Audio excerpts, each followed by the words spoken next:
Good morning. Now, in yesterday's class, we were talking about existentialism. I just started to talk about, we have talked some important idea of existentialism.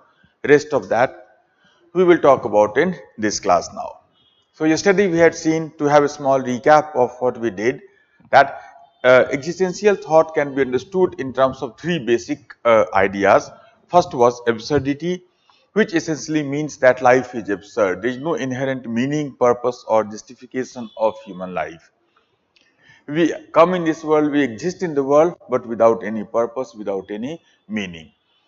But this meaningless life or this purposeless life is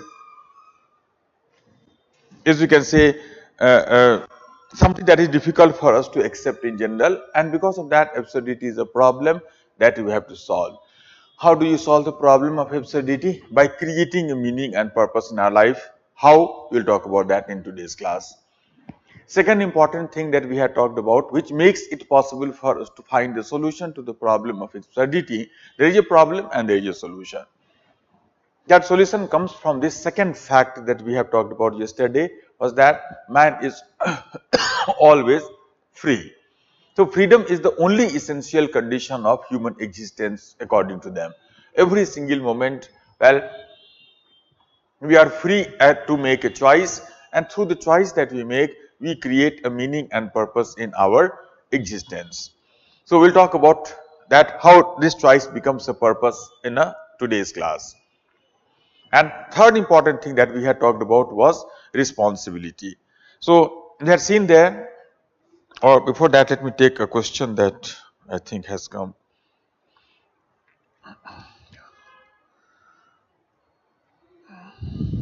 Oh, two questions are there. So, sir, there was a situation given by a mock interview. Assume you are an IAS and IPS officer posted as district of your state. There was two cases happened in the same time. One case is rape and murder in the north side of the city, and the other case in south side of the city, which is communal violence. Which case should you tackle first? Which is the best answer according to you or us? Well, we'll see that in this question shortly. I'll take up this question during the course of discussion shortly. If existential ethics is based on the concept of absurdity, then how is it the basis for a study? Why is it a basis for a study in the first place? We will see that shortly, Mandeep. So, a third important thing that we had talked about was the responsibility, because they believe, these existential philosophers, that since we make choice because of our own, you can say,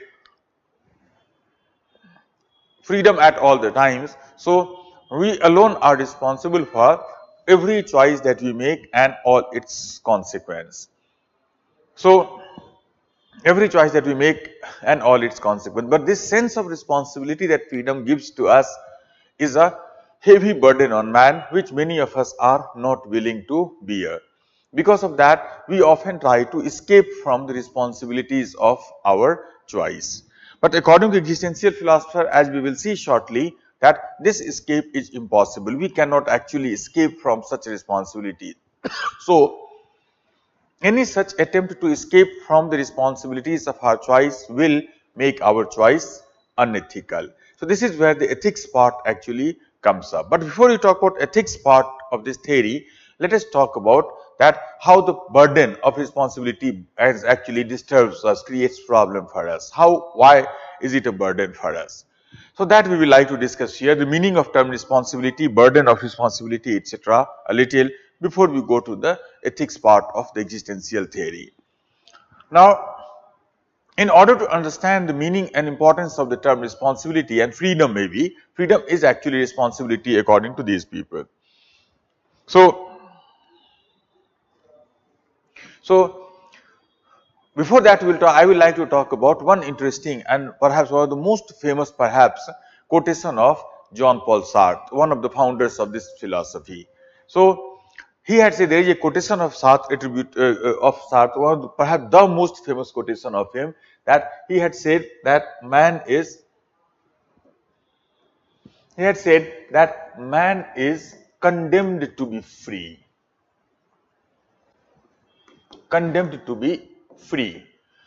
Now, this is an interesting way to understand the freedom and responsibility. The idea is that this quotation that we have talked about here, man is condemned to be free, it has two, you can say, aspects here. Two important parts are there. First of all, to be free is not a choice.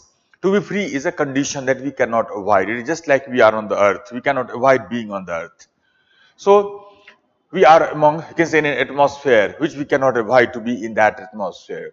So, it is a fact of life that cannot be avoided. Freedom is an essential thing for us, just as we are attracted towards the earth. So, that is what we can say freedom is. But this freedom that we have essentially always is a condemnation for us. What is the meaning of the term condemn? Why it is a condemnation? In this sense, you will see that this theory is very different from perhaps all other theories of ethics, that theory of freedom rather, that we have discussed in our class. Because other theories of freedom like libertarianism and Kantian, both of these two are the theories of freedom.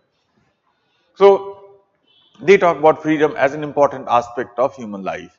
But both of them talk about freedom as a highly, well, admirably in a way, in an admirable language. That for both liberty and autonomy, Kantian freedom and libertarian freedom, you see that freedom has been considered as a great achievement of human mind. Kant, for example, said that autonomy is the highest achievement of our mind, by which we can actually, well, control even we can override rather the nature also.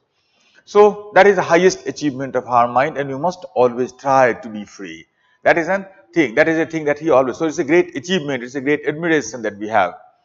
But this theory, you can say, is just opposite in that sense, that you say that no, freedom is not such a great thing that we have. Freedom is a condemnation for us. Why it is a condemnation? I proceed further with the same quotation. This quotation further goes that we are condemned. It is a condemned because, well, we do not choose the conditions of our life, but even then we are free to make a choice and we are responsible for that. Now, this is an interesting way to understand freedom and responsibility. We do not choose the conditions of our life. Think of it, that suppose, for example, this is time. Suppose this is time, and suppose this is the present moment now. Now this moment. Now many events in the past might have brought all of us together right at this moment. What we are doing right now, fact is that I am giving you lectures on existentialism, and you, well, online, you can say you are attending that lecture, listening to this lecture here. So this is what we can say is a fact of our life. Now many events, this is our present moment. Now many events in our past may have brought us into this situation. So many things that might have, you can say, permitted, might have somehow inspired, forced you maybe in a way to attend this classroom that we are attending. Many things may have made me to come here in this classroom to give you lectures on this topic. Now, whatever factors that that has brought us to this point, we cannot change that. Remember, freedom is not in the past. We cannot change anything that happened in the past. We have no control over that. We have no, well, power over that. But so events in the past has brought us to this point, and same events which has brought up us to this point, it is pushing us in the forward direction. Okay, this is what we have to go. So those events of past are pushing me, for example, to be in this classroom for the next 2 hours maybe, and you again to be in this classroom for the next 2 hours maybe. So these are the things that is a fact of our life pushing us. But at this point, Sartre will say that we are immensely free. Because at this point, at any moment of time, I can decide, or you can decide, that no, I am not going in this direction which is determined by the conditions, but I would like to go in this way. Then do something else. This way and do something else. This way and do something else. This way and do something else. This way and do something else, and that way and do something else. So at this moment, Sartre will say that my freedom or yours is limitless. We have no freedom in the past. Freedom is not in the past. Freedom is not in the future also. We do not know what is going to happen. Freedom is always in the moment. Freedom is always in the present. At this moment, we are free. So just think of it, for example, at this moment, how much freedom you have. Suppose, for example, just a simple example, you can look at around you and how much freedom you have. You have the freedom to attend the classroom the way you are, can say, listening perhaps.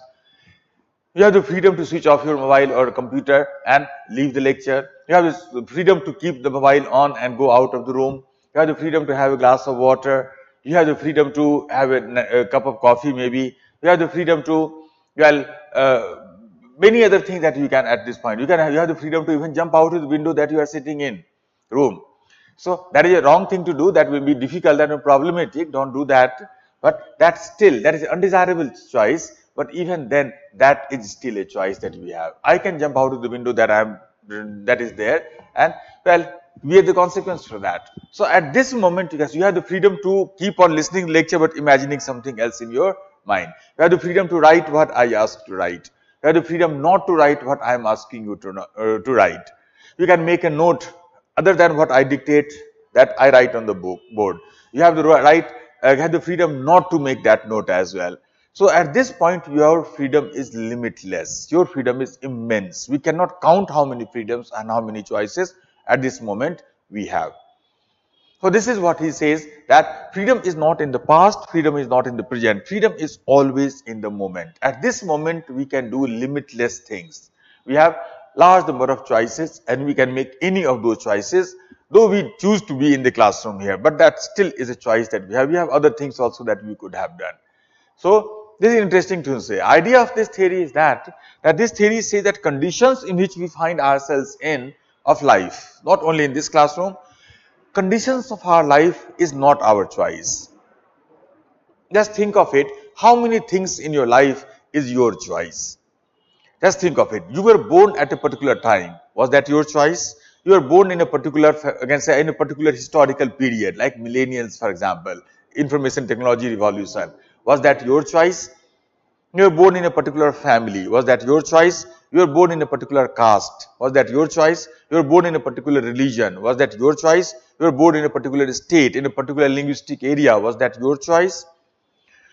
You were born. Was that your choice? Did anybody ask you that whether you want to be born or not? No, you are simply thrown into this world.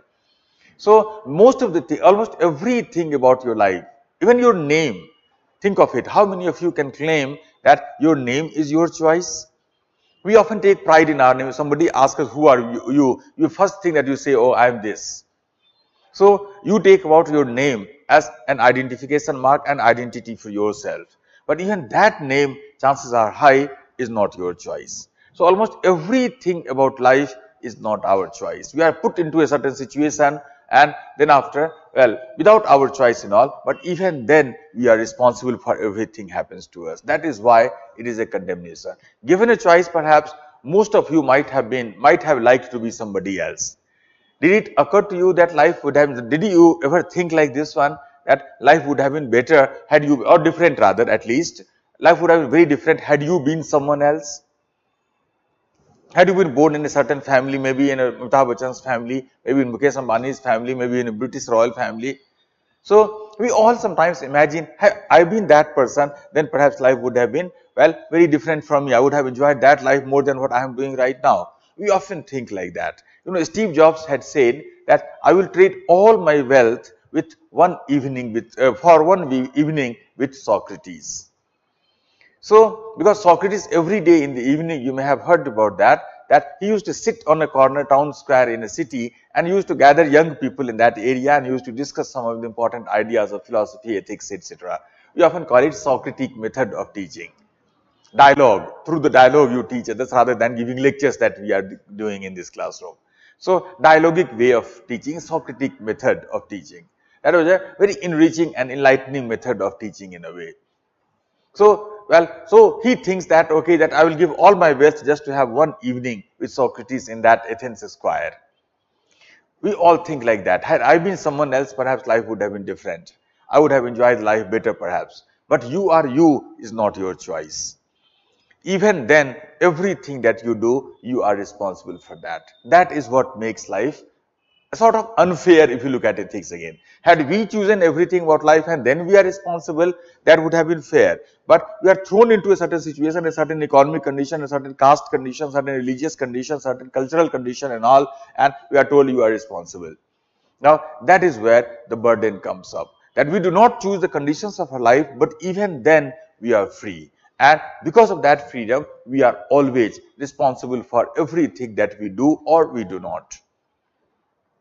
That is where the responsibility comes up, and that is where the burden of responsibility. Now, this burden is so heavy for many people that people often try to escape from the responsibilities of their choice. And any such attempt to escape from these responsibilities of the choice Sartre will say, will make our choice unethical. This is where the ethics part actually comes up. Now, the next important question is that how is it that we often try to escape from the responsibilities of our choice? Let's talk about that next. So, write down further. People often try to escape from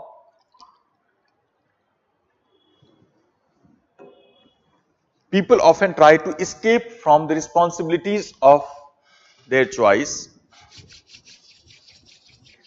People often try to escape from the responsibilities of their choice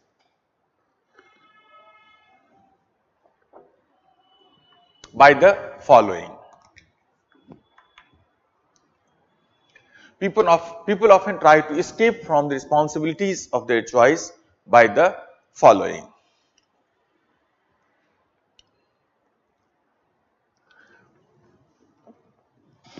Now, he talks about many things, Sartre, that how people try, but I will talk about in my class only two important ways through which we try to escape from the responsibility. First will be very common thing that we often do.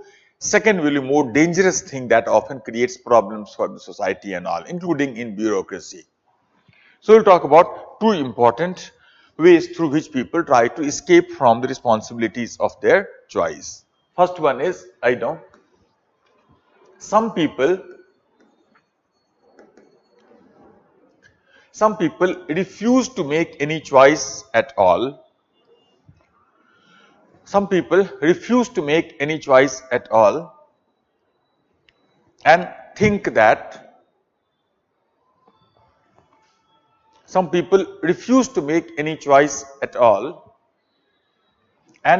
that they are not responsible.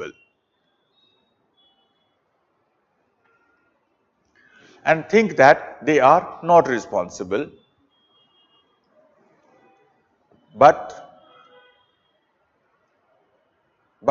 at every moment,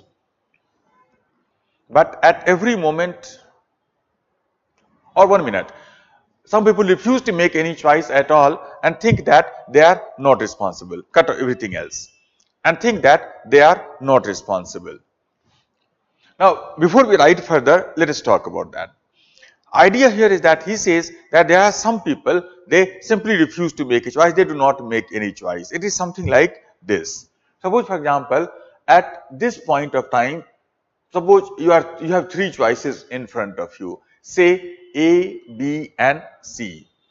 You have to make a decision choice that what is right, what is wrong, what should I do and what should I not do. Now, suppose if you do A, then these are the consequences of A. If you do B, then these are the consequences of B. If you do C, then these are the consequences. Each choice has a consequence. Now, suppose all these consequences are so difficult, so problematic that you are not able to make up your mind what is right and what is wrong. All of them appear to be good in some way and all of them appear to be bad in some way. That is where the moral dilemma comes up. So, these three choices are there and you are in utter confusion, utter doubt, utter dilemma, what to do and what not to do. You are not able to make up your mind at all. Now, in such a situation, there are some people, Sartre will say, there are some people who simply refuse to make any choice at all and they think that, okay, I will not do anything. They sit quietly and think that, okay, problem will be over after some time. They adopt an ostrich-like attitude. What is an ostrich-like attitude? Well, so ostrich, you must be aware that ostrich sit sometimes, you can say, when a storm is there, they bury their head into the sand and they think that this storm is over. Now, such people adopt similar attitude. They close their eyes and think that the storm will be over. What is a storm? A storm is that moral dilemma. Your, compulsion to make a choice. So, that is a storm that we are, our mind often goes through such stormy periods and all.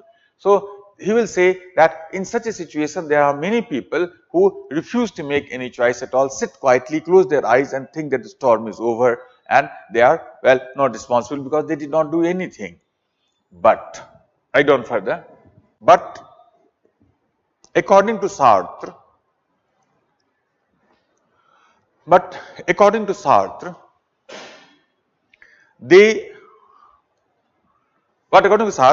no choice. This is one of the most funny perhaps quotation of Jean-Paul Sartre. on which many jokes have been made. We'll share one of you if you can say time permits. Right on. But according to Sartre, no choice, this you can write in double quote if you want. According to Sartre, no choice is also a choice, is also a choice. No choice is also a choice which has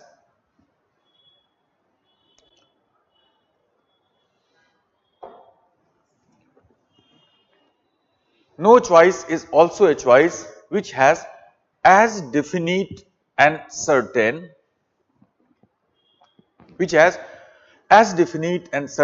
consequence as definite and certain consequence as making any other choice,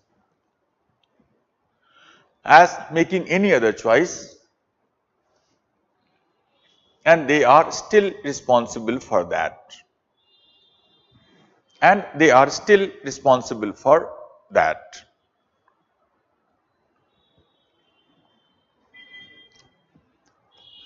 So this is what he says. He says that no choice is also a choice which has as certain and definite consequence as making any other choice, and that we are still responsible for that. Which means here that in this situation, suppose if you do not make any choice like A and B and sit quietly closing your eyes thinking that I am not doing anything, then Sartre will say that in this case also you have already made a choice.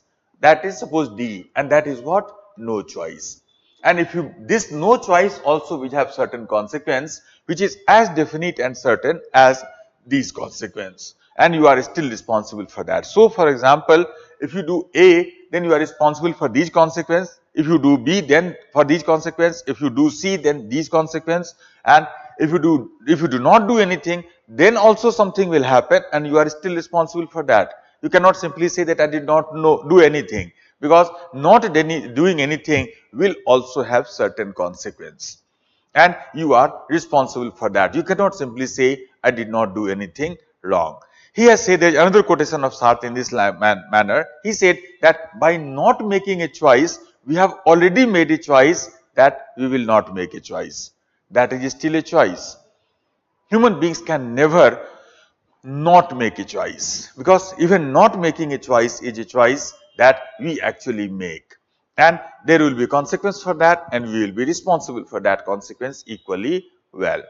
This is what Sartre will say here. Now this is an interesting thing to understand about many such questions of our present time also. Maybe suppose for just think of it, during the UPA 2 government, Dr. Manmohan Singh, when he was the Prime Minister of India, then many big league corruption cases happened.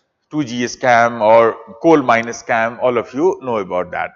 Now during that period, I remember many of the supporters of the Congress party often used to say that, well, all these scams happened because of the coalition pressure, number one. But more importantly, they said that, well, these scams, you can say, in all these scams, Dr. Manmohan Singh, the Prime Minister, he himself did not do anything wrong. And that is a fact, that Dr. Manmohan Singh did not do anything wrong. There is no personal charge against him in any way. So Dr. Manmohan Singh also did not do anything wrong himself. There is no charge, there is no question on his personal integrity. But do you think that he is not responsible for these cases? Well, Sartre will say he is still responsible for that. You cannot simply say you did not do anything because of that scam happened. Had you done something, then also, well, then perhaps some of these scams may have been prevented. Well, consequence maybe have been different. Your government might have fallen. That would have been a choice. So you decided, well, that not maintaining a government is better than having a scam. So you decided. So you could have chosen, okay, let the government fall. I will not allow these scams to happen. You could have taken a stand. So you could have taken a choice. So that is what Sartre will say, that, well, you cannot say he is still responsible for those scams. You cannot simply say that he is free from the responsibility. Legal responsibility maybe not, moral responsibility maybe yes. That is why we know when we define corruption, then we define corruption in two manners. We often call corruption as an act of commission and corruption as an act of omission.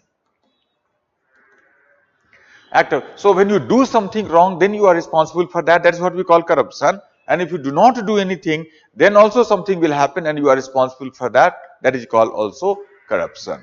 So that is the type of freedom that these people are talking about. Now about this, I remember one interesting anecdote. Now this anecdote is related to P.V. Narasimha Rao. And now the Prime Minister of India in the early 90s. Now, P.V. Narasimha Rao, if you look at it, he was a great Prime Minister. He had done something very, very important for the Indian society and changed the economy and all, opening up of the Indian society, Indian economy, etc. But there was one charge that he was often accused of. People often used to say that he is an indecisive Prime Minister. He takes too long to take a decision. So much so that Veer Sanghvi, he was a young journalist at that time, he had written an interesting article in the Hindustan Times in which he wrote that, well, P.V. Narasimha Rao is expert in 14 languages. He was a great scholar, nobody doubts about that. So he was a great scholar. He knew, of course, English very well, Hindi very well, Telugu, his native language, very well, but he knew Tamil, Malayalam, Kannada also, and many foreign languages also, French, Spanish, etc. 14 languages he was expert in. And so Veer Sanghvi wrote further that Narasimha Rao is expert in 14 languages, but he is not able to make up his mind in any of them. Now that type of, the accusation was leveled against him very often. So now this anecdote that I am going to talk about, as far as I remember, it was related to Babri Masjid demolition. So Babri Masjid demolition. Now when Babri Masjid demolition happened, then many people claimed that, well, had he acted on time, then perhaps so he did act on that day. He did dismiss Kalyan Singh government, but that was done late in the evening. By this time, the Babri Masjid demolition was complete.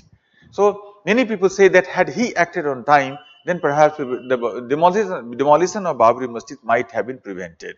And it was a big turning point in the modern Indian history. All of you know about that. So after the demolition of the Babri Masjid, when the debate was going on in the parliament, then many members of the opposition party started accusing him that you are indecisive. Why don't you take a decision? Why did you not take a decision? So everybody accused him of, many people accused him of indecisiveness. To which, when he was responding to the debate at the end of the debate, then he said that you can accuse me of anything, but you cannot accuse me of indecisiveness, because I did not take a decision was a fact, but I did not take a decision was also a decision which I took. How can you say I did not take a decision? I did take a decision that I will not take a decision. That still is a decision.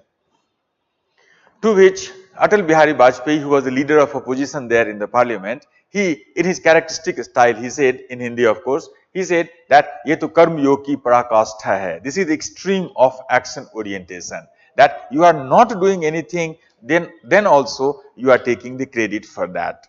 But Narasimha Rao was right. A human being can never not do anything. So even if you do not do anything, you are actually doing something. That is a type. So no choice is also a choice, no decision is also a decision, no action is also an action, and you are still responsible for that. Just think of it, how extreme freedom, radical freedom we are talking about. Even not doing anything, that you can claim is a choice that you have. So human beings are free every moment. Even if you are sitting quietly not doing anything, that is your choice to sit quietly not doing anything, and you are responsible for whatever happens because of that. So human beings are that free according to this theory. Now before I end this topic and go to the next one, I will tell you a joke. Those of you who can understand this joke, you can laugh at it, others can think about it later, because these philosophical jokes are often difficult to understand, but nevertheless I will tell you. The story is that once it so happened that Jean-Paul Sartre, the person who wrote this line, as I told you, this line, many jokes have been made in philosophy. The person who wrote this line, now once it so happened that Sartre had gone to a cafeteria. Near to his house there are 5 cafeteria were there, and every day in the morning he used to get ready and go to these cafeteria, and whole day he used to keep in a corner. And well, when he used to see the people coming there, sitting there, having their coffee, and they used to talk, debate, fight, discuss, etc., etc., and well, argue with each other, and they used to go back. So there was a flux of people in the cafeteria, and looking at that type of different type of arguments, fight, debate, etc. that the people had, he used to get lots of ideas and he used to write those ideas in his book. This is how he used to write 20 pages every day in that sitting cafeteria. He's developed the whole of his philosophy maybe sitting in a cafeteria. That's why he's often known as, in philosophy, he is often known as cafeteria philosopher. Because philosophy often develops in a library, in a study room, but his philosophy has developed in a cafeteria. He is known in, well, philosophy as a cafeteria philosopher. So once it so happened that he went to one of his regular cafeteria, and when the waiter came to take an order from him, then he gave his order that please bring me a cup of coffee with some sugar but no cream. To which the waiter replied, perhaps he was aware of the existential philosophy, the waiter replied to him that, sir, I cannot give you no cream today because I don't have the cream. I have sugar today, so I can give you no sugar if you want. But I don't have the cream in our restaurant today, so I cannot give you no cream. No cream also requires a cream. It is something like this. Suppose, for example, if I say that today I am not going to my home with a Mercedes car, then that is an absurd statement. Because in order not to go by a Mercedes car, I need to have a Mercedes car first of all. So if I don't have the Mercedes car, then how can I say that I am not going by a Mercedes car? So if I say that I am not going to my home today by a Mercedes car, for this statement to be meaningful, it assumes that there is a Mercedes car already. Then only I cannot go by a Mercedes car. Otherwise, this is a meaningless, absurd statement. So the moment you say that I have not done anything, well, I have not made a choice, then it is assumed that you had a choice. You chose not to make a choice, but you still had a choice. That is the freedom that we are talking about here. So no choice is also a choice which has as certain and as definite consequence as making any other choice. Now, before we go to the next one, let me see if there is any question which is relevant for this topic here.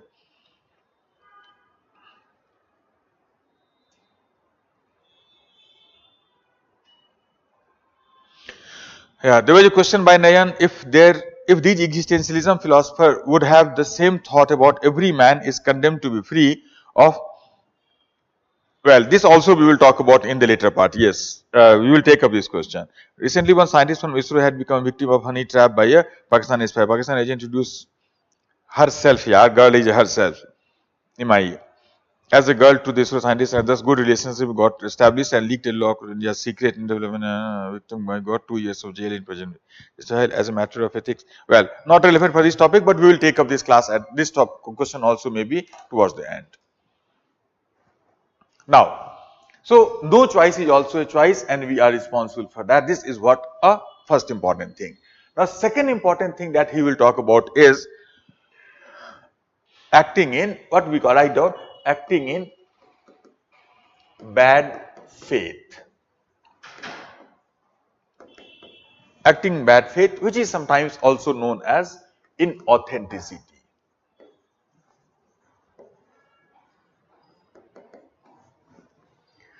Acting in bad faith or inauthenticity.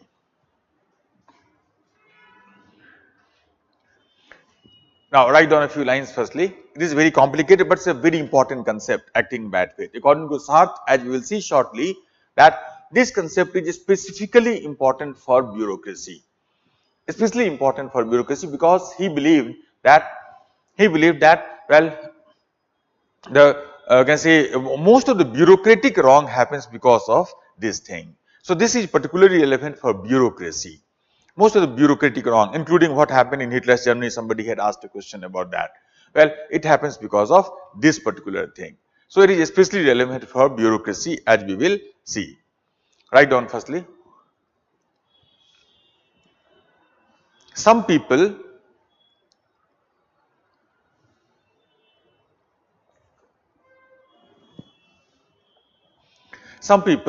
adopt a social role. Some people adopt a social role, comma, start blindly following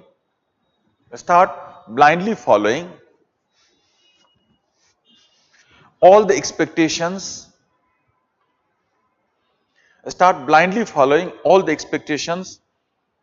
associated with that role, all the expectations associated with that role, thinking that they cannot do anything else. Thinking that they cannot do anything else. But they fail to realize,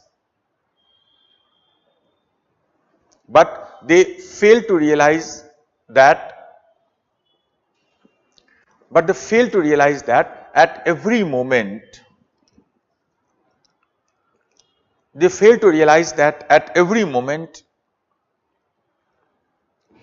they have the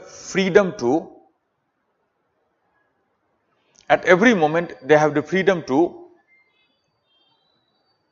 violate their role expectation. They have freedom to violate their role expectation,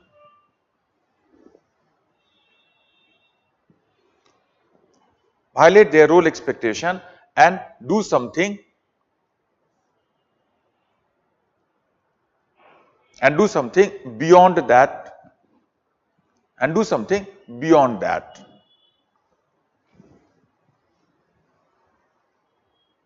This, write down further, this failure to recognize their own freedom, our own freedom rather, this failure to recognize our own freedom is a type of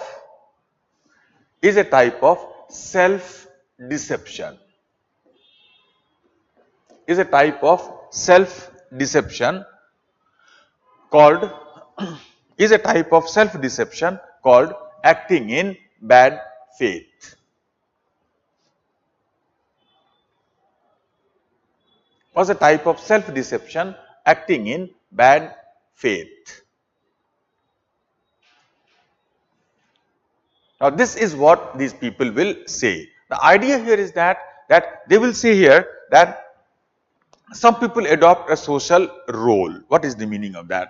Idea here is that suppose, for example, there is a person called A, me, you, or anybody. Now we adopt a social role. The moment we adopt a social role, then that social role creates a sort of boundary around us, that in this role, this is right for you and that is wrong for you. Every role defines for us what is right and what is wrong. Suppose, for example, in this classroom, you are all acting like a student. And as a good student, you are expected to behave in this manner, but not in that manner. So that is right for you as a student and that would be wrong for you as the student. Similarly, if you go, I am in this classroom, I am playing the role of a teacher. So as a teacher, good teacher, I am expected to behave in this manner, that is right for a teacher and that will be inappropriate for a teacher. I should not behave like that. Or once you go out of the classroom, then your roles will change. At your home, for example, you will play the role of a son, of a daughter, brother, sister, later on husband, wife, mother, father. Or once you clear the UPSC exam, you will play the role of an IAS officer. So every role that you play, it will define you some right and some wrong for you. As a son, you should behave like this, not like that. As a daughter, you should behave like this, not like that. As a brother, like this, not like that. As a sister, like this, not like that. So every role that we allow, that we adopt, well, it creates a boundary around us. Every role creates a line around us that we should not cross. Every role draws around us a sort of Lakshman Rekha. I hope that you must have heard the story of Lakshman Rekha. In Ramayana, there is a beautiful story that Sita was there and Lakshman drew a line around him and told her that don't cross this line, this is your line. So we all find a line around us like this one. This is your Lakshman Rekha, that is your red line, don't cross it. So we have to be within the limit also that is created by the society for us in a way. But sometimes ethics requires, so we often, some people start thinking that my Lakshman Rekha, my line allows me to go only that far, so I will never go farther than that. I will never go farther than that. But sometimes ethics requires us to cross the Lakshman Rekha and do something beyond that as well. Sita did cross that Lakshman Rekha in Ramayana, and it is because of the fact that Sita crossed the Lakshman Rekha that the whole Ramayana happened. Just imagine a situation, had she not crossed the Lakshman Rekha, then would you have known who Sita was or who Ram was? Well, Ram would have been just an unfortunate prince thrown into the jungle for 14 years because of the palace intrigue and conspiracy, and then after came back after 14 years and started ruling the country the way he wanted to. Nobody would have known he would have been. It is just one act of Sita, that she crossed the Lakshman Rekha, that the whole Ramayana happened. It is because of this Ram actually became a Ram. It is because of this that today also we talk about Ram, and consequence of that act is still today with us also. That Ram Janmabhoomi, you can say the movement, for example, or the Babri Masjid demolition, for example, Supreme Court judgment, etc. So everything happened just because of that one act of Sita, that she crossed the Lakshman Rekha. But the problem with us is that we think we can't. So you can, any moment you can cross that line and do something beyond that, but you think that you cannot. You are deceiving yourself by thinking like this. You are cheating yourself, you are lying to yourself. Sartre said, Nietzsche said, in fact, Nietzsche was one of the important early existential philosopher. He had said that lying to the others is rather an exception. Lying to the self is the rule. So most often we lie to ourselves. I can't do anything, I can't do anything. So by saying this, we are actually deceiving ourselves, we are actually lying ourselves. So if you lie to yourself, if you deceive yourself in this sense, then you are acting in bad faith. Now, in order to understand this bad faith and its importance, well, I will take one example. In fact, Sartre himself, the person who wrote this line, these lines that we have talked about here, that Sartre in his book, Being and Nothingness, one of the masterpieces of modern philosophy, in that book he has given 4 examples. He had given the example of a homosexual, he has given the example of a flirt, he has given the example of a Nazi German soldier, general, and he has given an example of a waiter. In my class, I will take an example of waiter in his theory. Of course, a cafeteria philosopher must give an example of a waiter. Loyalty to the person. So he has given an example of a waiter. Beautiful example to understand what is the meaning of acting in bad faith. Now suppose this person that I am talking about, suppose he is a waiter in a restaurant. Now what is the life of a waiter? As a normal waiter, what he does, that every day in the morning, suppose he gets ready for his job, then after, well, goes to his restaurant, reaches his restaurant at 10 o'clock, maybe the time of reporting, well, changes his uniform, wears the uniform of a waiter and signs on the register. And the moment he signs on the register, he starts defining himself purely as a waiter, and he refuses to realize that as a core of it, he is a human being. So he refuses to realize that he is a human being. He starts defining himself purely as a waiter. We will see shortly the difference between being a waiter and being a human. So he starts defining himself purely as a waiter, and he refuses his humanity in that sense, refuses to understand that he is a human. And as a waiter, well, he starts doing everything that a good waiter is expected to do. Suppose, for example, after some time, a guest comes into the restaurant. Now, this waiter goes to that guest and, well, smiles at him and says, well, good morning, sir.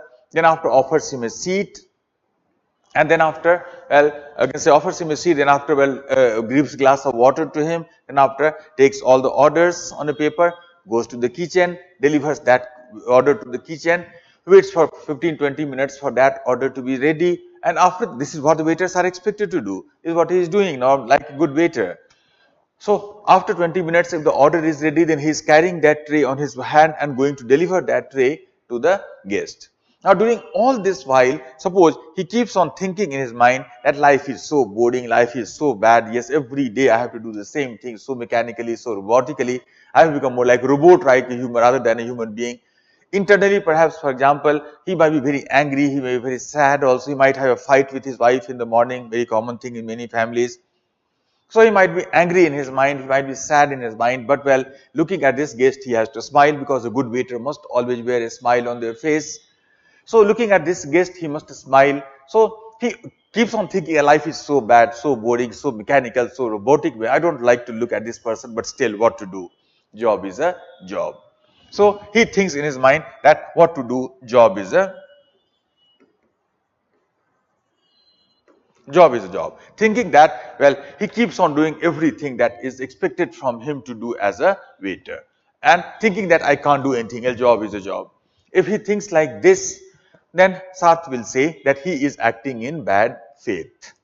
He is deceiving himself, because at any point of time he has the freedom that he can throw that as a tray on the ground and walk around, that walk out, I am not doing this job.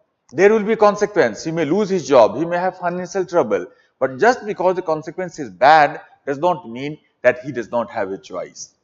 So only thing that he is afraid of the consequence, but he deceives himself saying that I have no choice. That is a self-deception. He knows that there is a choice, that I can leave the job. Consequence is bad. He does not want to bear the consequence, so he lies to himself saying that job is a job. I can't do anything else.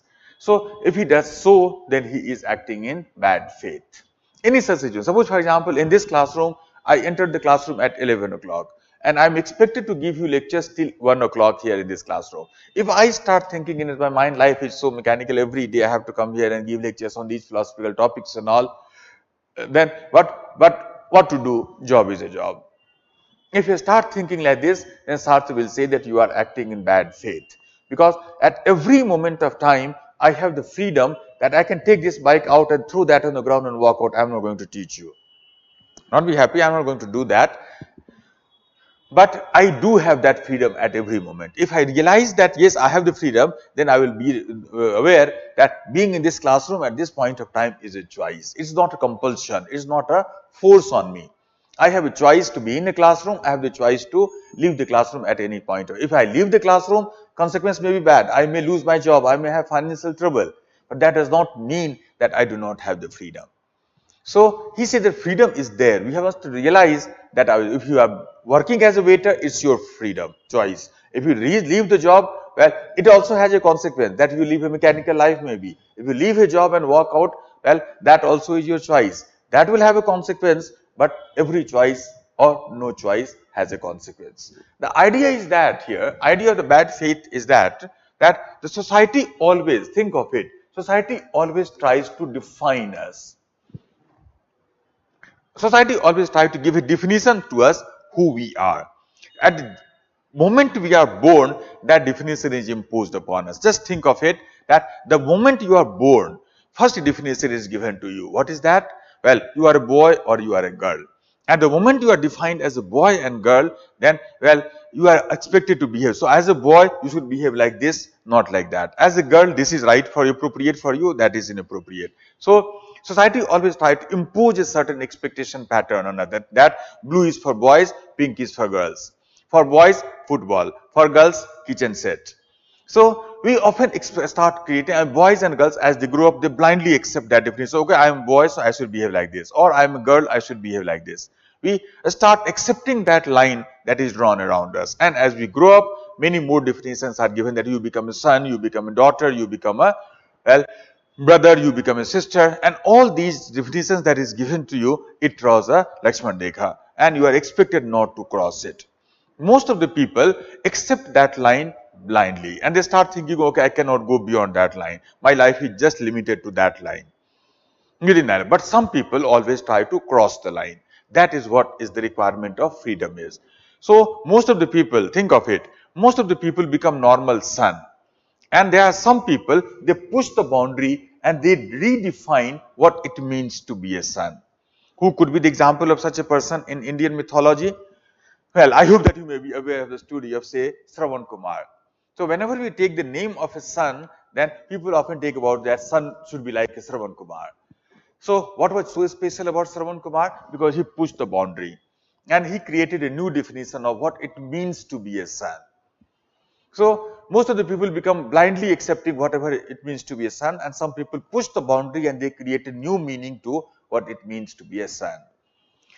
Most people become normal student, and some people push the boundary and they become they redefine what it means to be a student. Who could be the example of such a person? Well, you can think of it, Eklavya maybe.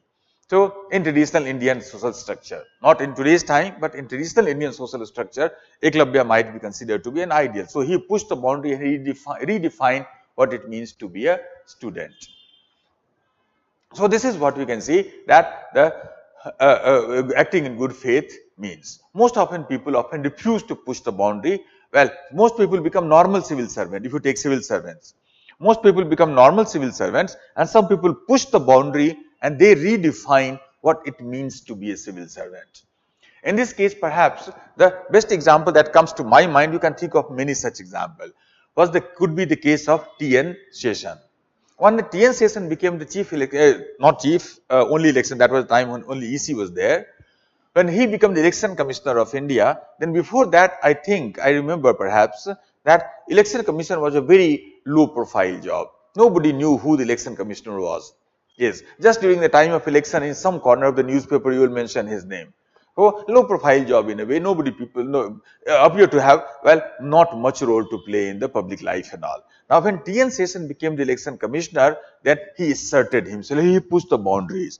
And first of all, he took all control in his hand, all the transfer, posting, administration, etc.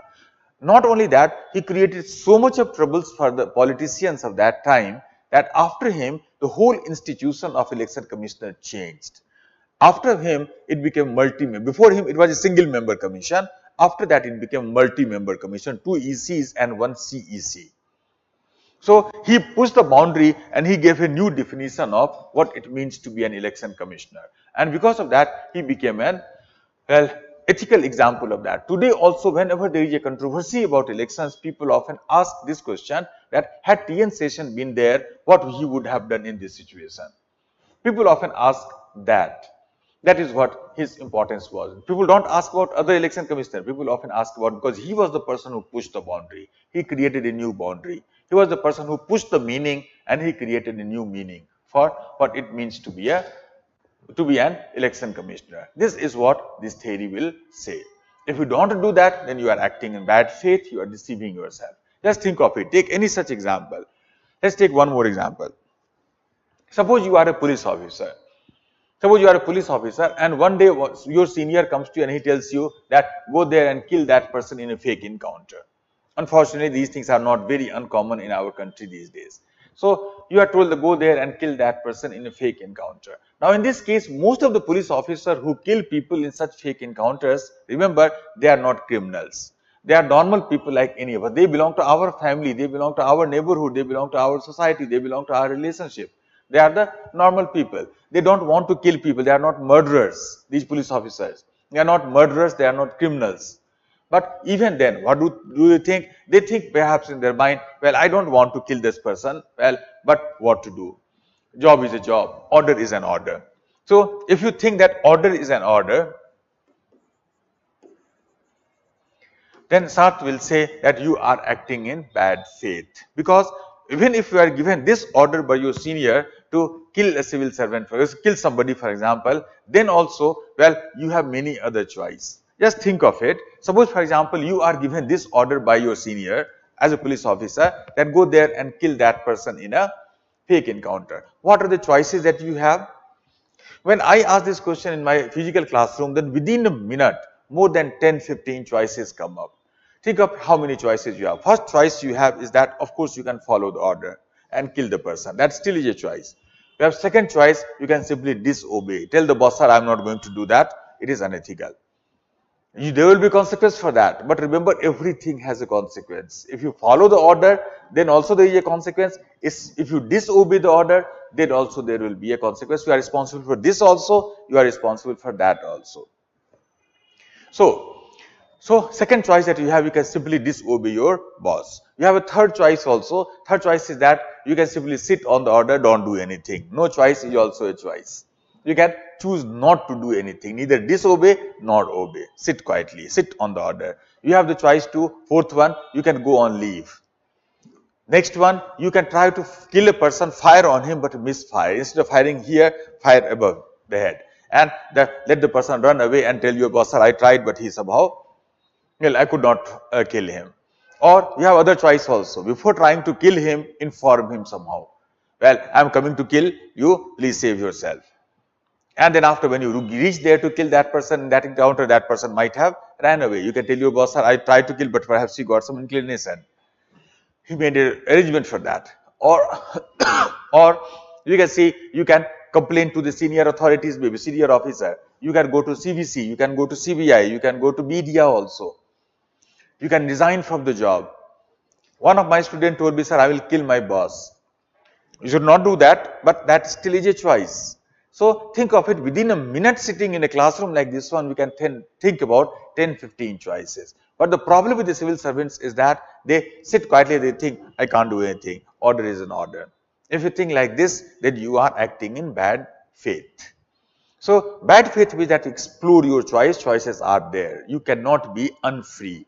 That is the difference between being a waiter or being a human, being an IAS officer and being a human. What is the difference?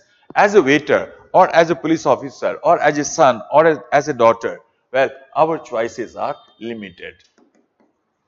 You can do only within that circle. But as a human being, our choices are limitless. So always exercise that you are a human being, and as a human being always remember that our freedom is we are always free. Limitation is not on our choice. So that is what is the difference between being a waiter and a human, being a police officer and a human, being a son and a human, a teacher as a human, brother as a human, whatever you can see. Well, as a human, our choices are limitless. As a role holder in a circle within Lakshman Rekha, our choices are limited. So never undermine your humanity. This is what these people will say. That is what makes your action unethical, your action wrong. Now, if this is the unethical way of making a choice, then what is the ethical way of making a choice? Let's talk about that next. So change the paragraph and then after write further.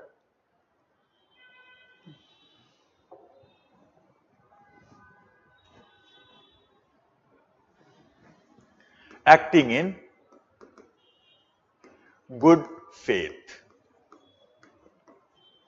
Acting in good faith, or sometimes we also call this as authenticity. Acting in good faith or authenticity. Write down firstly. The only way of making a ethical choice, the only way of making an ethical choice is to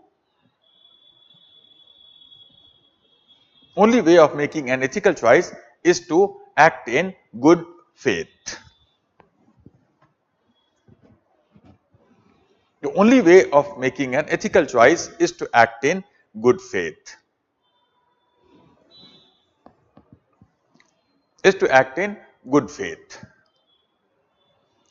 This may involve the following.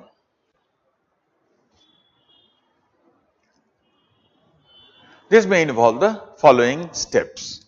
Now remember that acting in good faith is only about one single concept, but for the sake of simplicity, I will divide that into two parts. So there will be 4 steps. So it is just for the sake of simplicity that I am going to do that, but at the end of it, it is about only one concept, acting in good faith. What are these 4 steps? Well, write down. First one, exercise your freedom.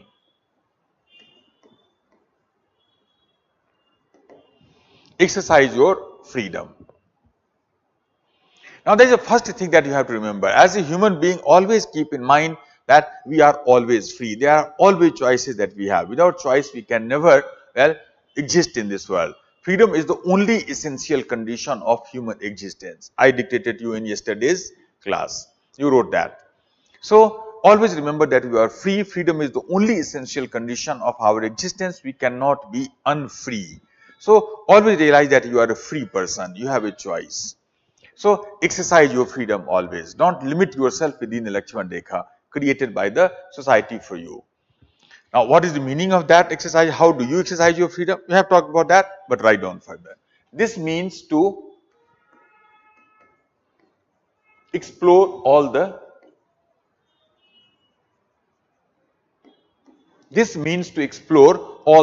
alternatives, choices. This means to explore all the alternatives or all the choices.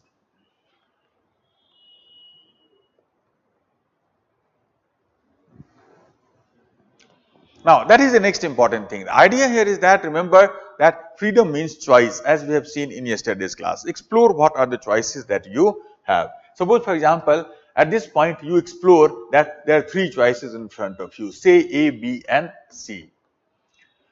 You can add a fourth choice also, D. What is that? Of course, no choice. Remember, no choice can still be a choice. You can decide not to do anything the way P.V. Narasimha Rao did. So, you can choose not to do anything also. That is still a choice that you can explore. So, explore no choice also. That is one thing that you can do. So, explore that again. And when you explore these alternatives like this, then always remember that you always have a choice. Even in the worst condition of life, human beings always have a choice. Human beings can never be without a choice. Even in the worst conditions of life, there are choice and all. Now, I will give you one example of that worst condition when we have a choice. Now, this example that I am going to talk about, it is just, you can say, a story sort of thing that I had read in my, you can say, literature textbook, Hindi or English, in my childhood, perhaps in the school textbook. So, some of you may have read this story also. As far as I remember, this was related to Chandrasekhar Azad.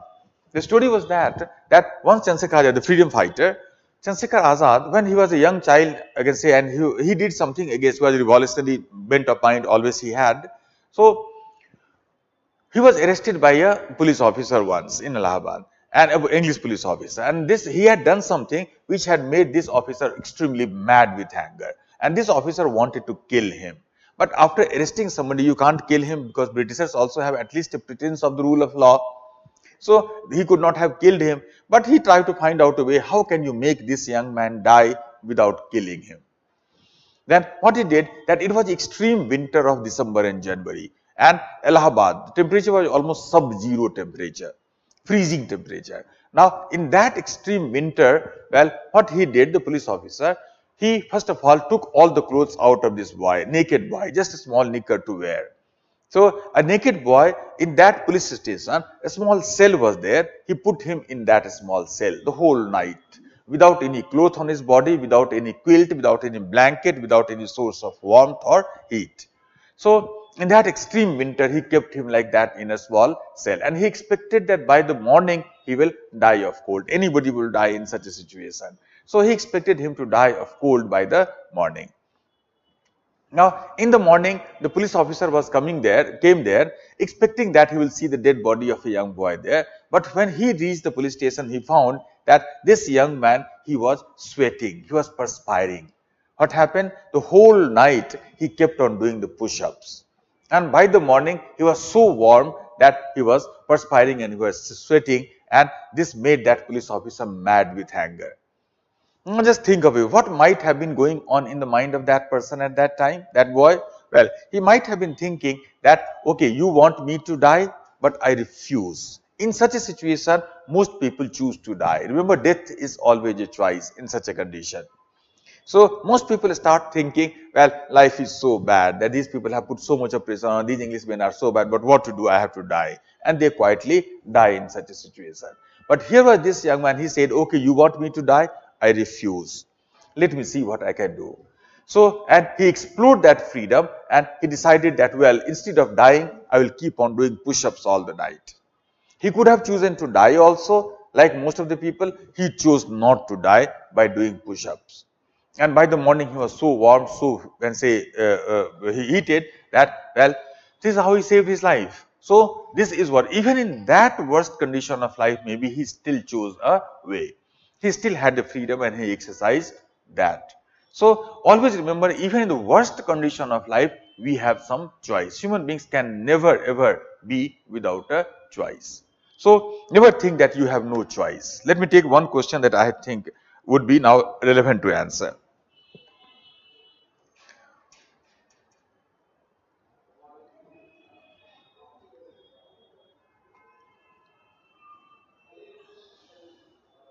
Yes, Nayan had asked this question. Sir, if these existentialist philosophers would have the same thought about every man is condemned to be free of they were born as a slave in America or when they were born as Jews during the time of Hitler, in other situations where the only choice is live as a life as if you are in hell or die. No, Nayan, that is not a only choice. As I told you, even in the worst condition, of course, somebody may be born in a slave family, That is not his choice. Somebody may be born in lower caste in India, maybe not that choice.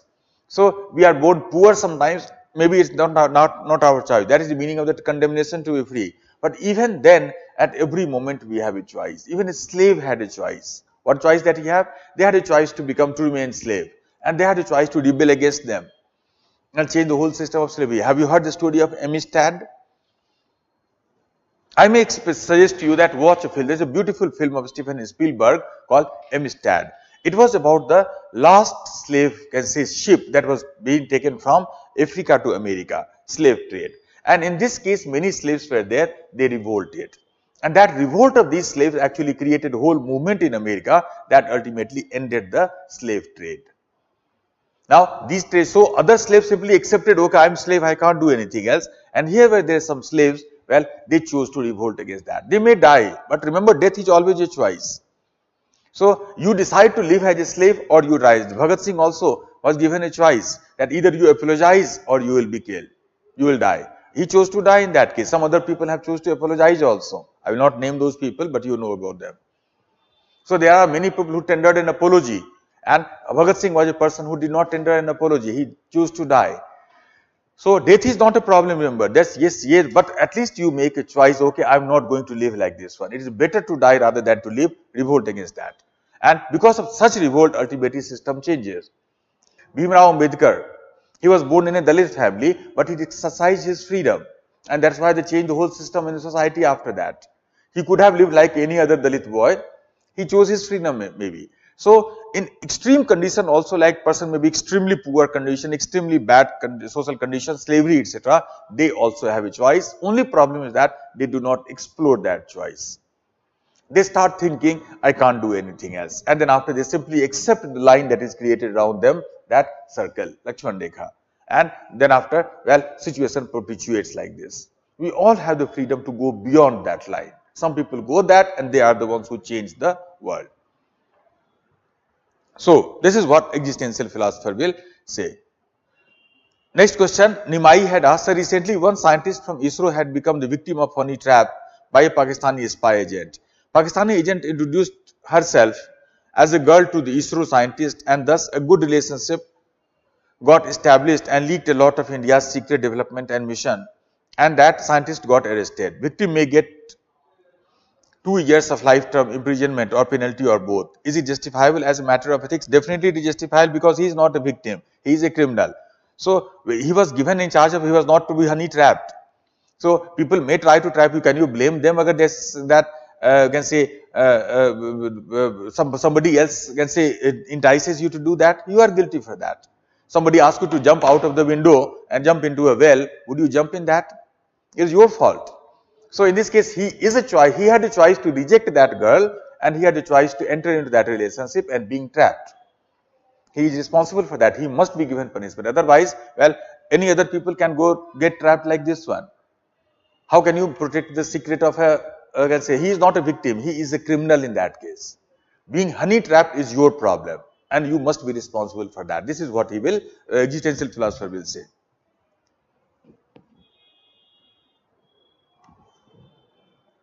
So, it is definitely justified in ethics on any ground of it. He broke the promise, he broke the Kantian theory, a libertarian theory, well, he did not exercise his autonomy against Kantian theory, and in this case, well, he did not exercise his freedom appropriately.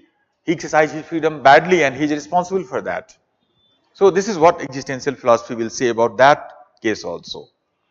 So, this is the first important thing. Never think that you are not free. You are free to be enticed by a girl. You are free to be, well, to reject the advance of that girl. You can choose to be trapped by her, and you can choose to be untrapped, free from that trapping also, being honey trapped. So, everything is a choice that we do in our life, and we are responsible for that everything. First one is that. Second one, write down, recognize all the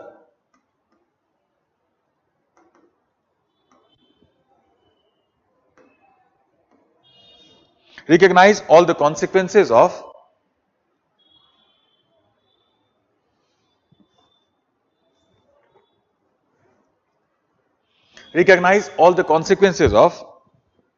these choices, recognize all the consequences of these choices.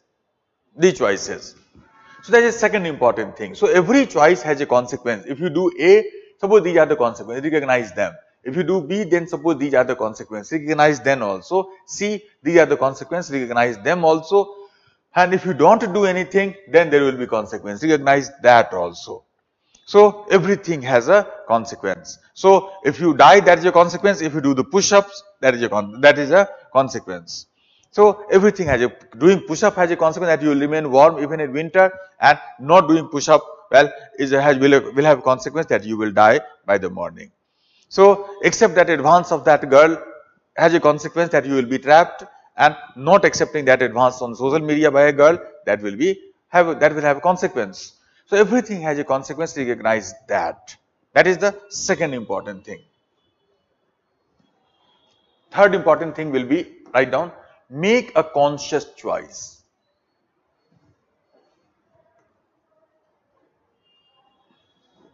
Make a conscious choice. Now this is an interesting thing about this theory, that this theory will not tell you that what choice you should make. It will not tell you what choice you should make. It will simply say that, well, make any choice. In this sense, this theory is very different from all other theories of ethics that we have discussed in our class till now. Because all other theory of ethics will tell you what is right. Bentham will say, for example, make a choice in such a manner that you always maximize happiness in the world. Kant will say that make a choice in such a manner that you do not violate a rationally chosen principle of morality, universal morality, like a categorical imperative. So they will tell you what to do. But in this theory, there no choice is there. No suggestion is given. Make a choice. It is your life. Only you can decide what has to be done. Nobody knows about your life in existence, well, perfectly as you know. Everybody knows only about a part of your life. Only you are privy to the complete conditions of your life. In existence, you are alone. Everybody is just a part of your life, but you alone are the full of your life. So only you are capable of making decisions. Nobody, Kant cannot tell you what is right. Bentham cannot tell you. Sartre cannot tell you. I cannot tell you. Only you can decide what is right. It's your choice. Choose anything. Any action that you perform will become right if you fulfill the last condition. Fourth one. And what is that? Write down. Take the complete responsibility of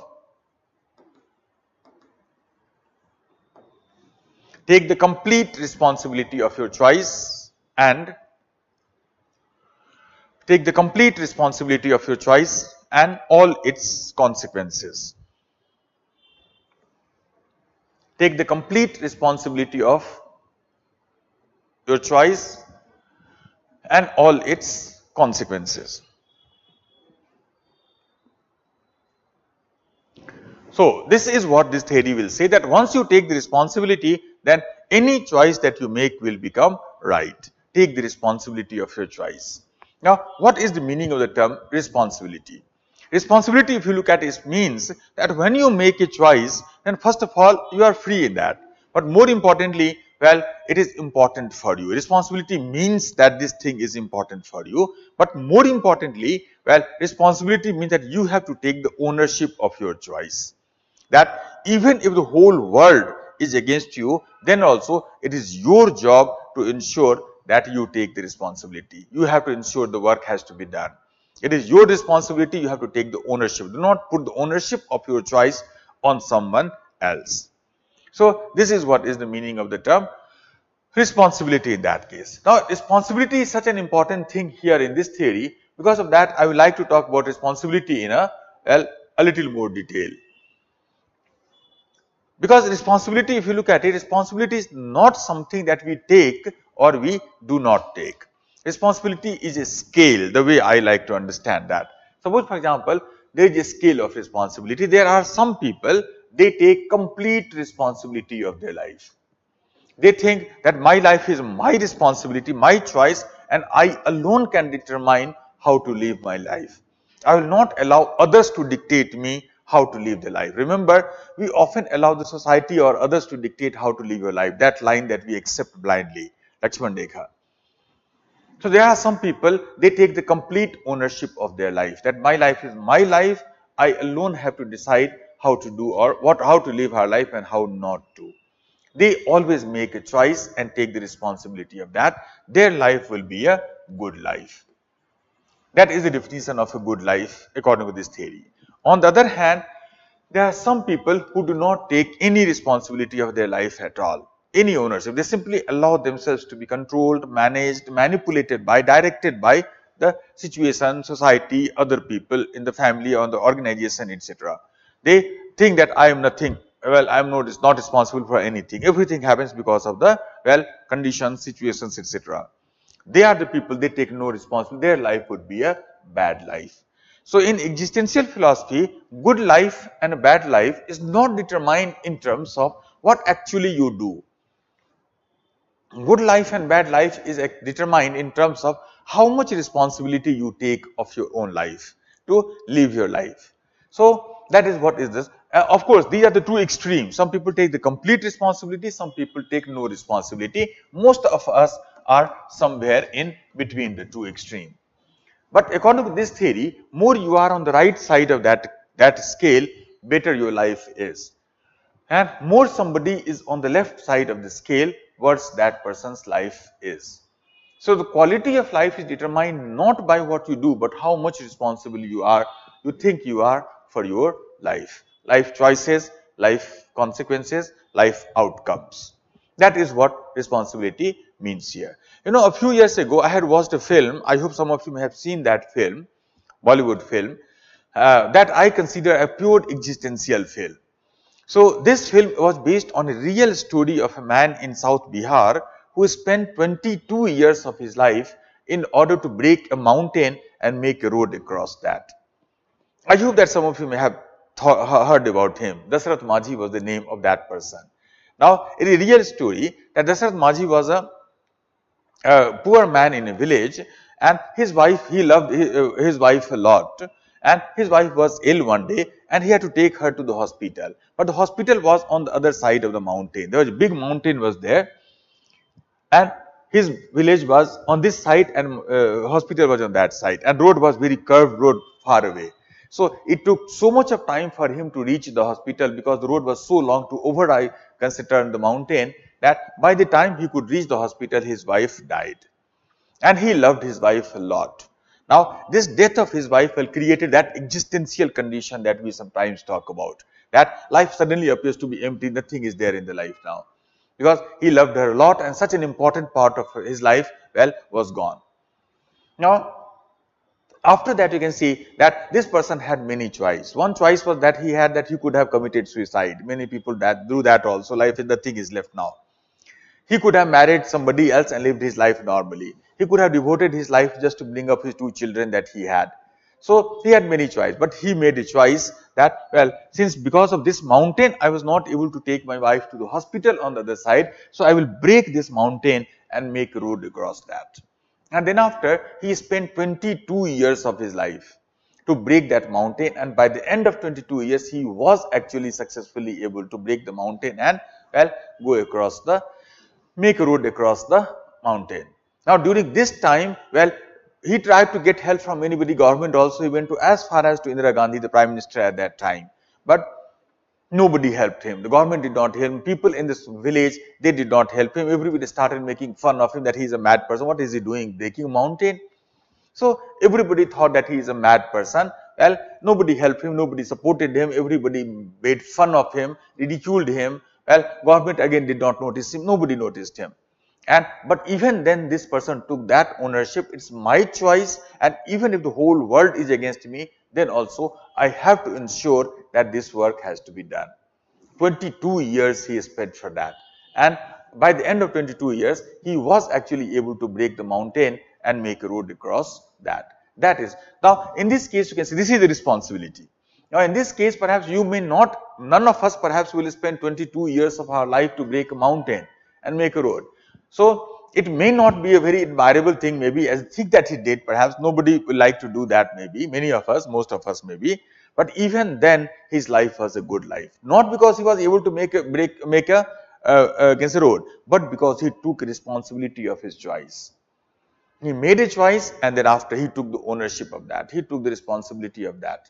that is my job. This is what is the meaning of a good life according to existential philosophy. You know, there was a story that I had read when I was a child. All of you must have this story, heard this story, Akbar Birbal story.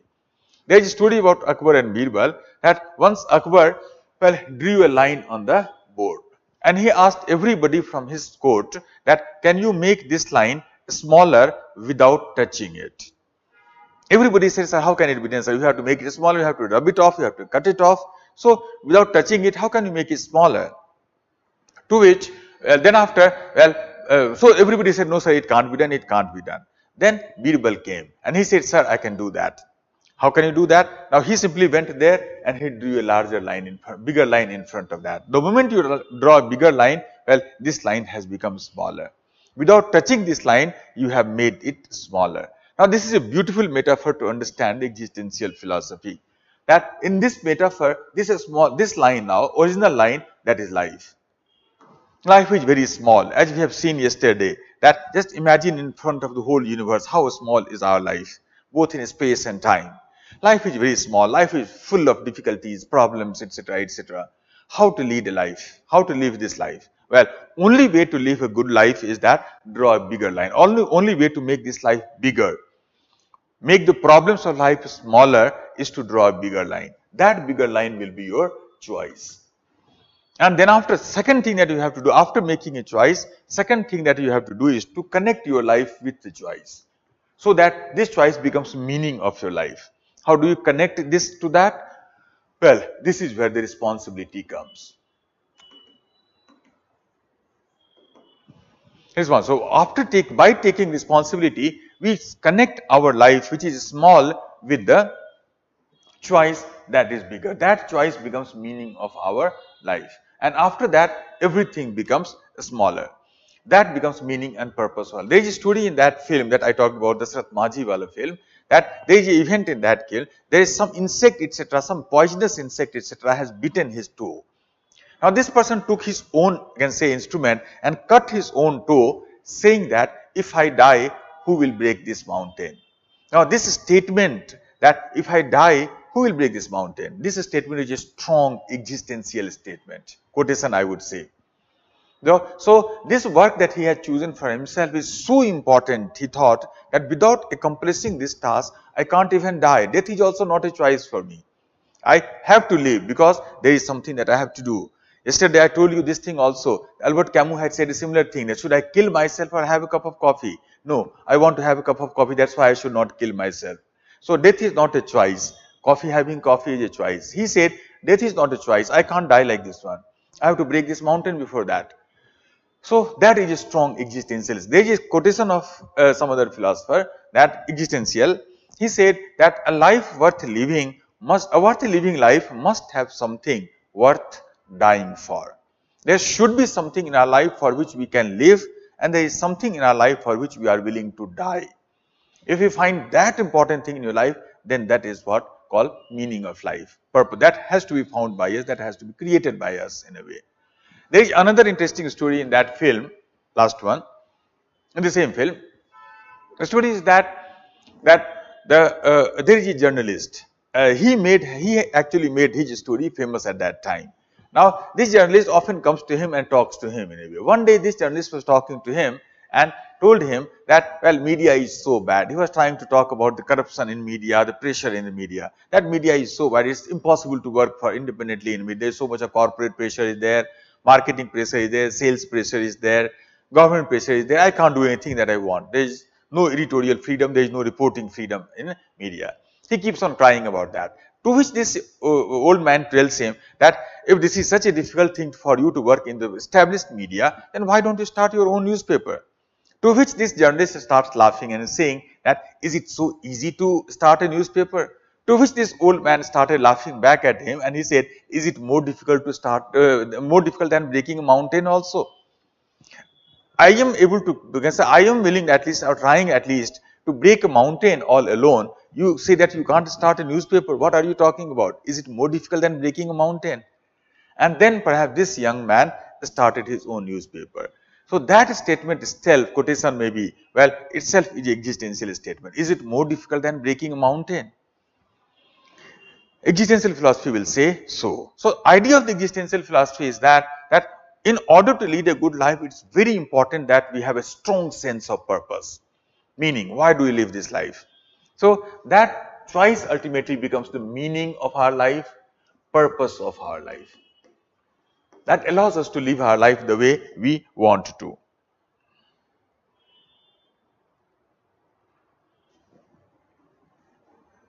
Meaning and purpose of our life. So, this is what is the thing again. There is interesting quotation of, you can say, Friedrich Nietzsche, another important existential philosopher.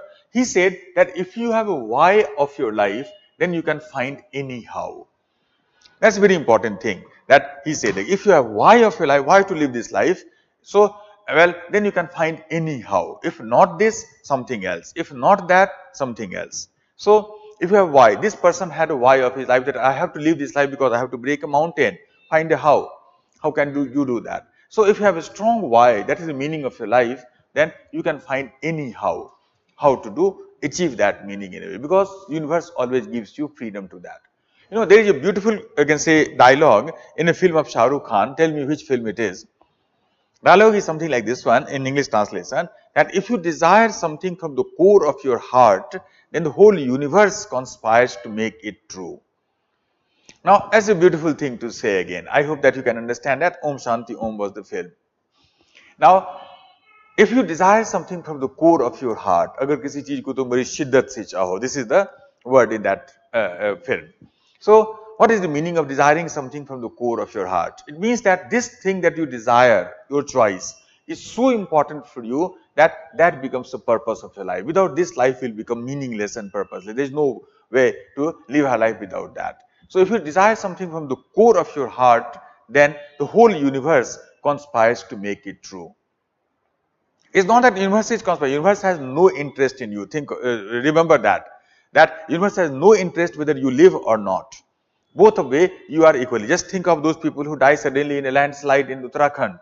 So universe has no interest in you whether you live or not, whether your life is good or bad. Universe has no interest in that. So it's not that universe is conspiring to make you true. It's only that universe has a way. And if you have that desire strong enough, then you can find a way. If this is not working, do something else. If that is not working, do something else. So that is the conspiracy that he is talking about. The whole universe conspires to make it true. You actually, universe gives you a way, you have to find that way. That is where the choice and responsibility actually comes up. So this is what this theory essentially will tell you. So Jean-Paul Sartre had said, the central figure of this philosophy, he had said that it is unethical for for us to say about a human being that a human being is disabled.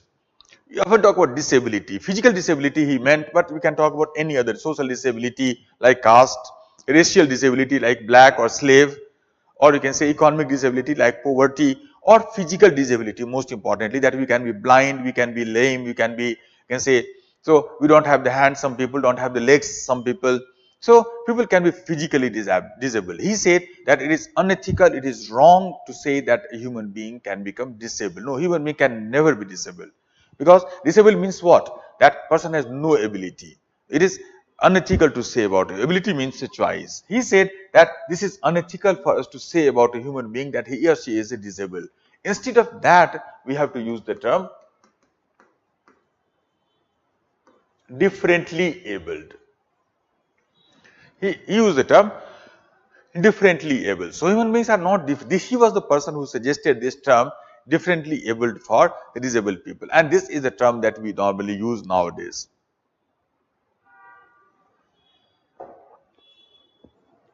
So this is what Sartre suggested, and that has become the standard word for that. So make a choice, take the responsibility of that. That alone makes your choice ethical.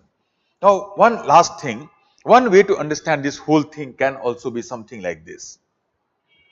Suppose, for example, this is the increasing order of, you can say, duty that you are expected to perform, this demand from life maybe.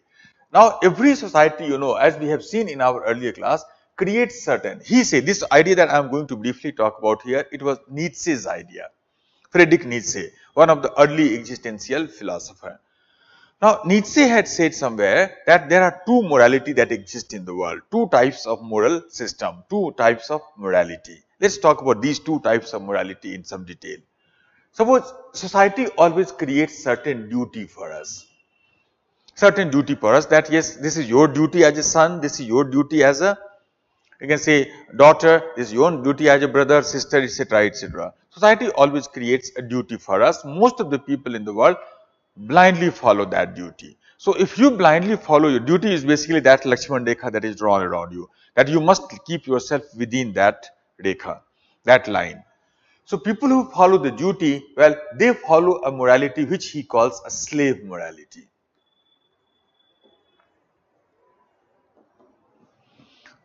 People follow, most of the people follow slave morality. Remember, slave morality is not only, slavery is not only about those people who were slaves in black during the past. Slaves we all are. Slave of the situation, slave of the, we often work as, most of us work as a slave of the family, slave of our social system, our culture, our economic system, our conditions. We blindly think, okay, I can't do anything else. It is my, well, line, I can't cross this line. Most often we live like a slave in that case. So these people follow slave morality. Most of the people who follow their duty blindly, they are what he call man. Now there are some people, very few people in the world, they always try to, well, go beyond. Let's call that as beyond, or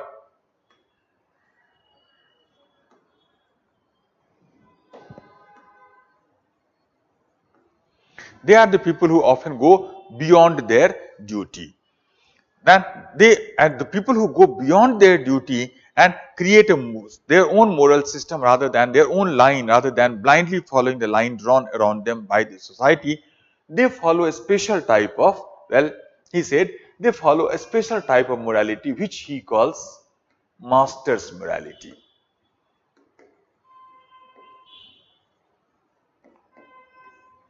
Master's morality. So this is what is the important, master's morality. They are the people, they do not limit themselves to the line that is drawn around them by the society. They are the ones, they draw their own line. This is my line, this is what I have to do. So they follow that. They are the people, they are not man. He called them that they are superman.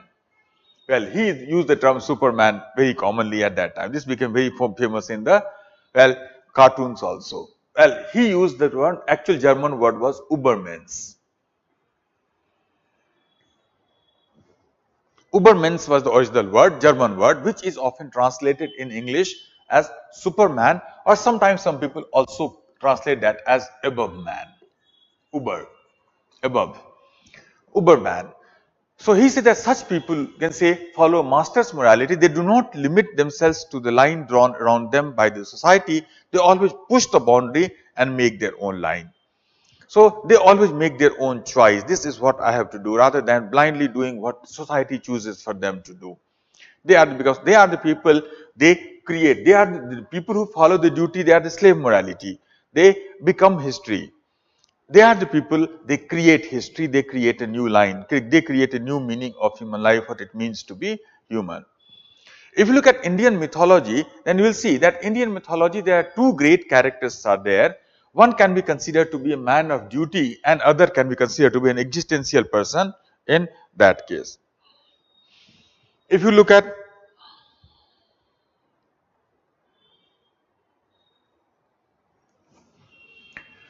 who could be considered as a man of duty in that case?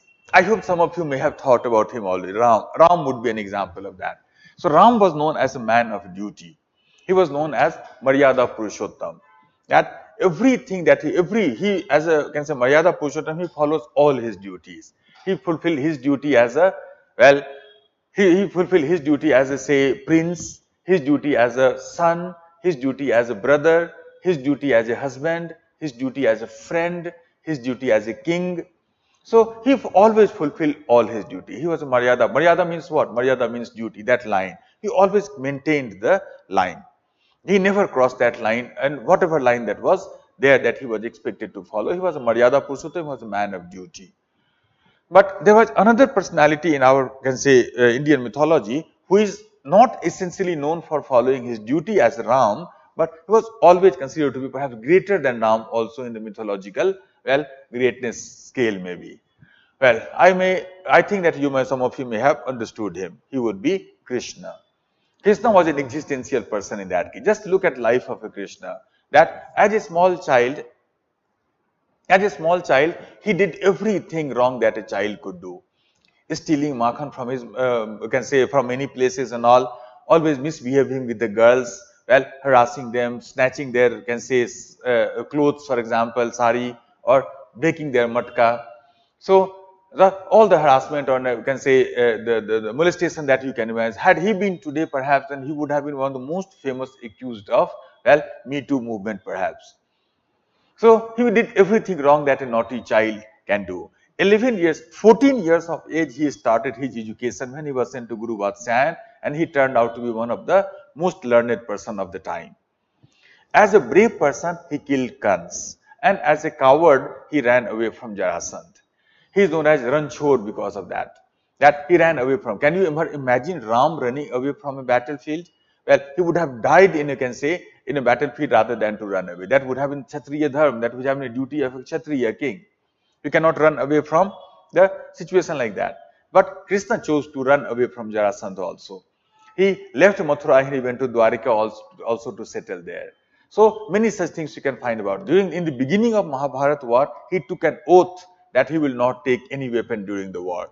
And in the middle of the war, he took a weapon. He broke his promise. Can you ever imagine Ram breaking his promise? Ram would have died but would not have broken his promise. That Krishna chose to break his promise. Raghukul riti sada chali aayi, pran jahi par vachan na jahi. So Ram would have been died but not broke his promise, but he was the person who broke his promise also. So at every moment of life, he made a choice which he thought was important from, rather than bothering what society, what you can say, world wants from him. So he always created his own line. That made him such a special person in the mythological stories and all. There is a, you can say, you can say episode in Mahabharata. I hope all of you may be aware of that. There is a dialogue between Krishna and Karna. Karna is another great character in Mahabharata, one of the very interesting character. Now, there is a dialogue between Krishna and Karna in Mahabharata, in which that when Krishna tries to persuade Karna to change the side and come in the side of the Pandavas. Now, Karna says that no, world has been extremely unfair to me. He keeps on complaining that life is so unfair to me. I was born to a Kshatriya lady, a royal lady, but I was thrown at the time of birth itself into a tree, you can say into the river, and I was rescued and brought up by a Sut, a lower caste person. I was always considered as a lower caste person. I got education from Parasuram, but at the end of it, I was cursed. So I was a brave person, but nobody gave me any credit for my bravery and all. Nobody allowed me to fight with the Kshatriya, for example, in the competitions and all. Only Duryodhan ultimately recognized my worth. How can I go against him? So he keeps on complaining from everybody that that person was unfair to me, that person was unfair to me. Life is so unfair. So he keeps on complaining about that. To which Krishna ultimately tells him that, Mr. Karn, now compare your life with my life. That I was born in the middle of the night in a jail. At the time of birth itself, in extreme that rainy season and all, I was taken to some other place, and I was put into the house of a foster lady, foster family, and I was brought by a foster mother. During childhood, so many attempts were made to kill me. I somehow survived. I was given an opportunity to get education at 14 years of age. He kept on talking about many things that, unfair happened. But he said that I am not complaining. Why are you complaining? Now, this is important thing. Sometimes ago, long ago maybe, I read a book on existentialism. The name of that book itself was a beautiful name. That captures the whole philosophy that we are. क्या बंद हो गया क्या?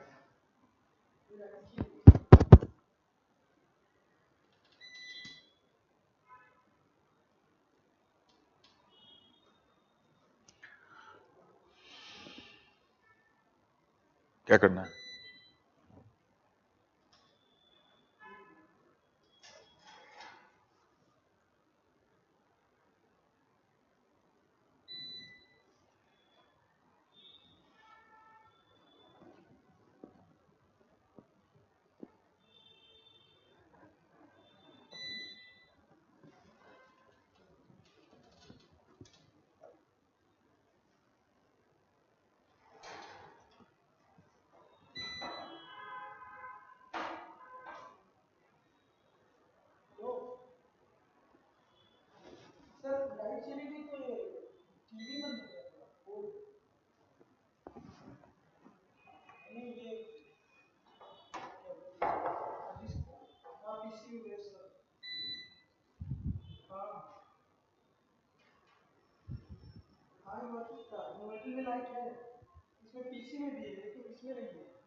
Just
ठीक है done. So there was I think power cut. So let's start. I hope that you can see at least the board. So what I was talking about, that long ago I had read a book. The name of that book itself, title of that book itself captures the whole idea of existentialism that we are talking about now. Name of that book itself was No Excuses. No excuses. A good life is the one in which we take the ownership of our life rather than to make an excuse for that what is well to be done or not. This is what alternative word can be. This is what Krishna told Karna in that you can say the dialogue that I was talking about. That if I am not making a complaint, why are you making a complaint? No complaint. Existential philosophy is a philosophy of no complaint, or as Nietzsche said further, that it is a philosophy of no regrets. A good life is the one in which we have no regrets. I have no regrets in a sense that, well, whatever I am doing is my choice and I am responsible. The moment you take the responsibility of your choice, then regrets will not be there. So, a good life must be a life with no excuse, no complaint, no regret. I hope that you remember in my initial introduction class, I had talked about a similar debate, illustration there. Can you tell me what name did we talk about, did we give to this particular type of action? I hope some of you may have already found out that. Such actions were called in my introduction class as supererogatory act. So in this sense, we say that existential ethics is also the ethics of, let's call this theory as an ethics of, well, no excuse, no complaint, no regrets, or ethics of maybe heroism, or ethics of responsibilities.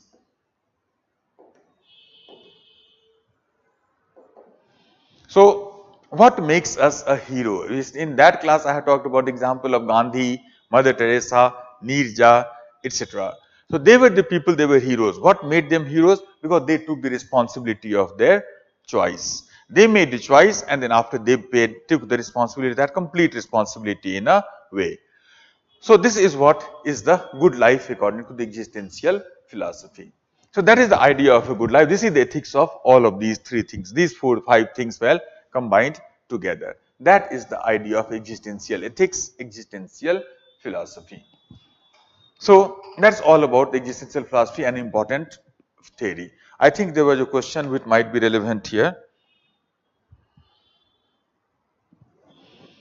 Aditya had asked question, sir, the context of inauthentic order given by my superior police officer, can I ask for written order for the encounter that he has assigned to me? Exactly, that would have been a choice. So I talked about 10, 12 choice. This would have been one of the good choices that you could have thought of. Ask for, sir, okay, I will kill that person, but give me written order. Well, so you can think about many such choices. Or don't sit quietly, order in order, I can't do anything. No, you can do something. You can ask for a written order also. Yes.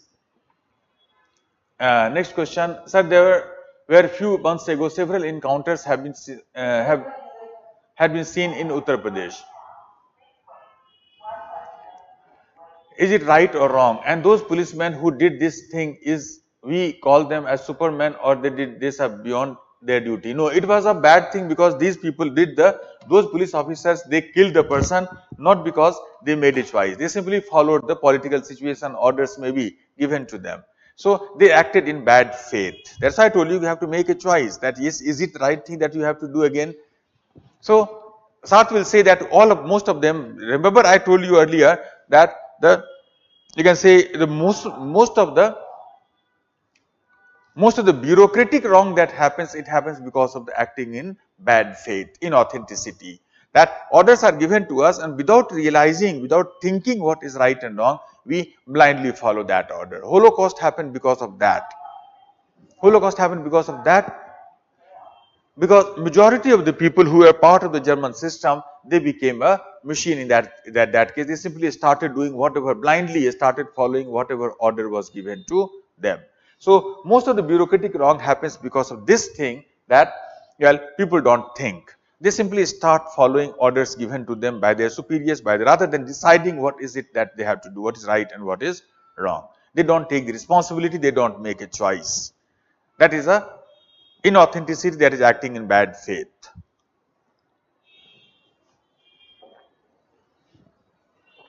So that is all about existential philosophy.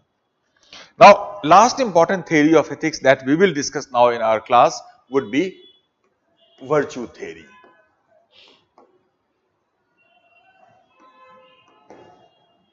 Last theory of ethics, another very important and a very different side of ethics we will talk about in this theory. Now, before we talk about virtue theory, let me remind you about one example that we had discussed in our initial introduction class. Think of it and tell me what do you think now would be right and wrong. So, in that class I had talked about, suppose there are two people, say A and B, recall that both of them are working in a bank where they get an opportunity that they can embezzle some huge sum of money from their bank, and they will not be caught 100%. This person thinks that if I can never be caught, then why should I not take this money? Why should I not take this money? He decides I will take this money, but when the time actually comes, then he thinks that as an ethical officer, I should not take this money, and he does not take that money. This person, on the other hand, he is such a good person that all this while, this thought of doing wrong does not even cross his mind, and he also did not do that. Both of them have done the same thing, but whose action is a better action? What do you think a Kant will say in that case? I hope you can give the answer that Kant will say that this person's action is a moral act. His action is a good act, but he is a good person, doubt about that. But his goodness is immoral, because he good just by inclination. His inclination following it, that without thinking what is right and wrong, he simply follows his training, his inclination, his natural tendency in his mind. This person, on the other hand, he thinks that I should not take that money, though there is an inclination in him to take. So his action will be moral action. Remember, in Kantian theory we had seen that it is not enough to do the right thing. Right thing must also be done with the appropriate motive. So Kant differentiated between being prudent and being moral, being compassionate and being moral, being loving and being moral, and being good and being moral. You must be good, but that is not enough. Along with being good, you must be moral as well. This is what Kant will say.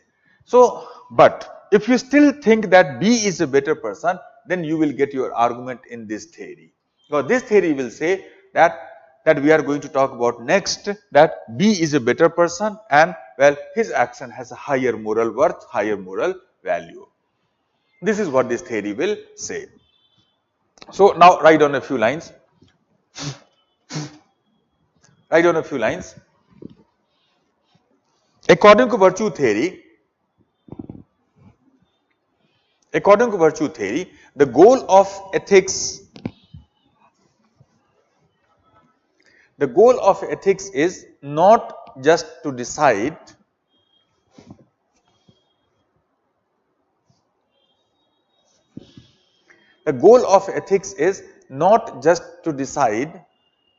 what is right or wrong.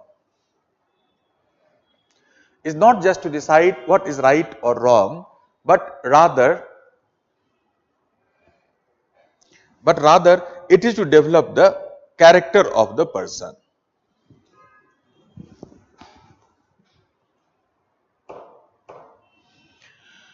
But rather it is to develop the character of the person. But rather it is to develop the character of the person. The important question, write down further, the important question in ethics,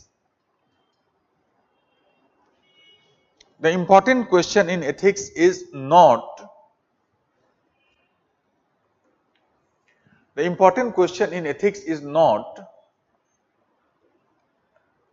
you can write that in next in double quote, is not what we do.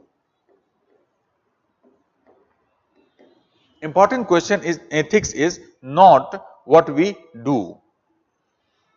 But the more important question is, again you can write in double quote, who we are.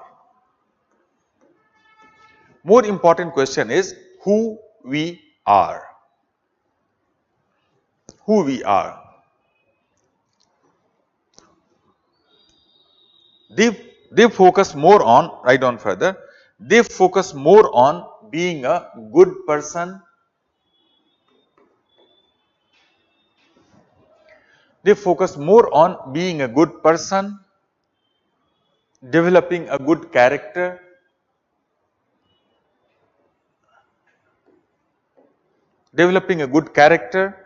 and leading a good life.